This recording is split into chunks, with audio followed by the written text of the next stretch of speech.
Okay, boys and girls, I wanted to cover some paint basics in case you want to tackle a paint job in your house, apartment, wherever you're at. First of all, you need a can of paint, and oftentimes they'll give you one of these little openers so you can open the can up. One of the suggestions I would do is to get one of these inserts. It's like a plastic insert. There's little nubs. It'll stop it. And when you're pouring, you can use your brush and get it out, and you don't have all that paint going down in the lid, because you oftentimes want to save your lid. And another good idea, they give you that sticker from the store that tells you what you bought, but I always try to remember to take where did I paint, what was the name of the paint, and what year, so you know how old your paint is, and then keep a clean lid so you can have that later. I highly recommend one of these silicone stirrers, because you can put that in there, stir all the way through the paint, and then these are real easy to clean up. I've probably used this 50 times or more, and it still looks pretty clean.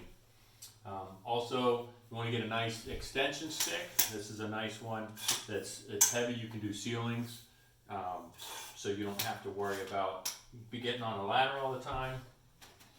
Getting this is an old metal tray, but it's great, these invention of these plastic inserts, and I've used these plastic inserts probably 10 times each, so they can clean up as long as you do it right away, so you're not throwing one away every time you paint. This is an extension roller in itself. It can extend as well. This is one of my favorite ones.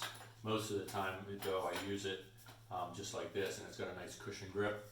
Get a nice roller. This is a 9-inch roller. It's a Worcester Pro. But I think the more money you spend on a roller, the better quality paint job you'll have.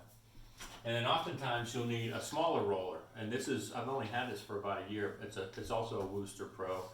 It's a comfortable handle, but it'll help you get underneath the places like this where you need a smaller roller because the other one won't fit. A nice angled brush. This is an angled brush. It's probably a 2-inch angled brush. Again, a nice quality. This is a Purdy. But these will clean up nice. You can get a nice heavy nylon brush to clean these up just with soap and water, assuming you're using latex. And then this is one of those pads that you dip in. If the roller wasn't here, you can kind of dip these in flat, grab a lot of paint, and it has little wheels at the top so that if you're painting along a wall and you have a ceiling up here, it keeps the bristles off of the ceiling so you don't get that color on the ceiling. So that's it for prep.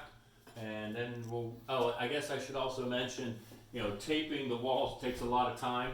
I think in this one room here, I used almost the whole roll, but it's worth it because you can get a nice wide roll of tape, so then any splatter won't get on your baseboard, and it gives you a nice solid line all around the windows, all around the baseboards, and around any doors that you have, so that once you start painting, you can just keep going. And you also want to remove all your covers for your switches and your outlets and anything else that you don't want to have painted. So it's time to paint. Let's go.